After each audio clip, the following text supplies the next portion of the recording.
So I'd like to introduce Mark Rubel. He's going to be talking about his healing work in Africa and what a Christian Science reading room is. Mark Rubel. Thank you. Thank you, Laura.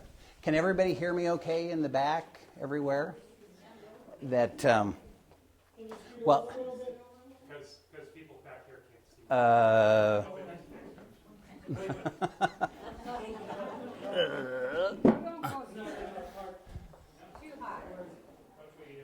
see. Will that work? Okay, well, it's wonderful having all of you here today. It's always wonderful to see a new Christian Science reading room and to be part of the official opening of it. And nice to be able to, in this talk, share, from reading rooms from the exact opposite of the world. So I'm starting off on reading rooms, and so I don't know if anybody here is not a Christian Scientist, but I thought I would just make some points first about reading rooms in general.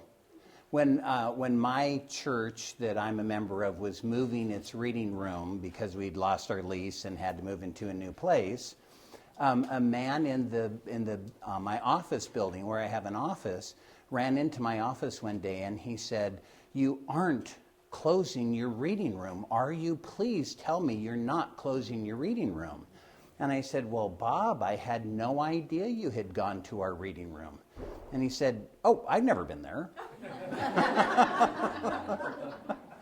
But he said, "But you guys don't know as Christian Scientists what a Christian Science reading room does in a community."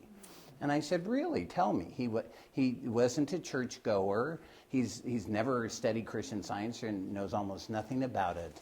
But he said he said it's so wonderful to have a place downtown in cities across the world where people who have not only believed in God, but proved that He exists, that He is love, that He heals us and cares for us, and that there's no power that His love can't overcome. He said, your Christian Science reading room is telling the world that news.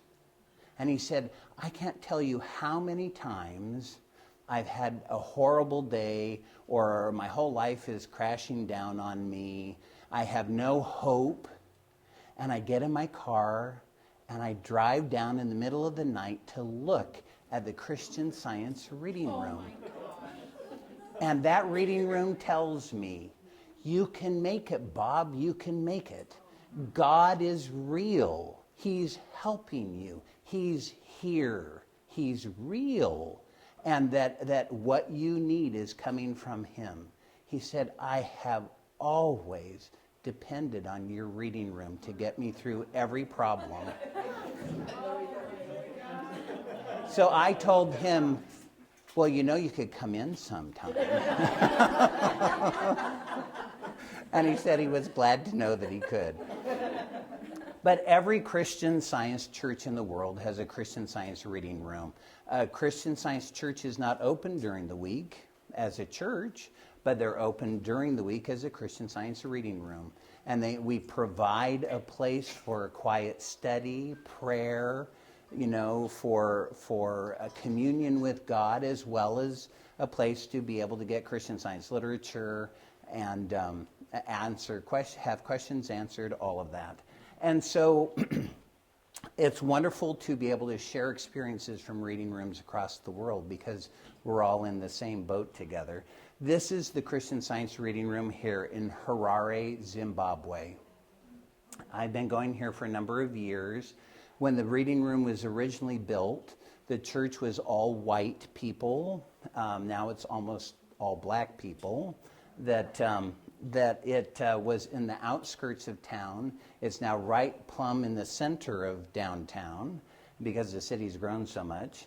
And they have had wonderful experiences in this reading room in terms of helping the community. So here's the church. The picture on the the lower right-hand corner shows the side of the church going to the reading room. It's connected to the reading room.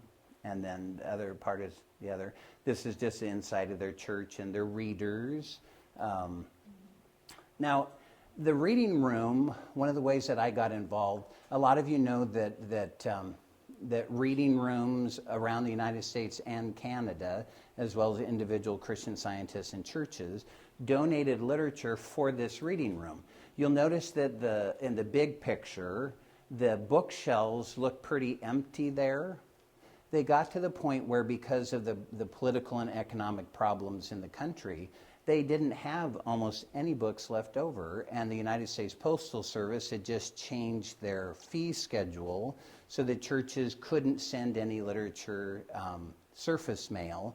So the number of contributed Christian Science literature boxes that came from all over the world dropped precipitously. So they let me know, as someone who comes here often, that they needed literature. Well, this last summer, and many of you, there's a committee down here in San Diego area called Outreach to Africa that has representatives from the different Christian Science churches, that they, as well as individuals around the United States and Canada, donated between 20 and 30,000 pounds of Christian Science literature, magazines, quarterlies, journal sentinels, lots of Science in Hell's Bibles and all that. All of those shelves now are cram-packed, and they have people that pour into this reading room all the time. It's interesting in this country because the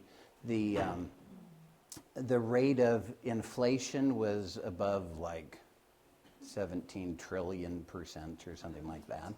You know, one day you would buy a Science and Health for $3.95, and the next day it would cost like $14.75, and then the next day it would be $56, and the next day be $300. So, but many of these people, the medical system has greatly been weakened in this country. The mental health system, and so people pour into the reading room for help, because they almost don't have help anywhere else. And so these pictures of the children, a woman, the one in the middle on the right-hand top picture, is a woman that is a Christian who, there's so many children that have been dumped on the streets with no help, starved to death, they can't go to school, all that. She felt compelled by God to reach out to these children to help bring some love and care back into their lives, food, education, and all that. As she was walking past this Christian Science reading room one day, she thought, I bet they would help. Well, the reading room doesn't have money, but as the disciples said, silver and gold have we none. However, don't go away. They gave her tons of sentinels and journals for the children to read with. And so they've been learning how to read with Christian Science literature that's donated free to them. And that she's come with a lot of the problems that children are having, and the people in the reading room talk to her about how God's care is helping to meet that need. They pray with her. She came to see me the last time I was there, and was talking about the problems she was having with the children. And by the time she left, she was healed of a physical illness that she'd had of long time standing. And she brought a crowd of like 50 street kids to the church service that Wednesday, and got up in front of all of them and gave a testimony of how she had been healed by Christian Science, which was really wonderful.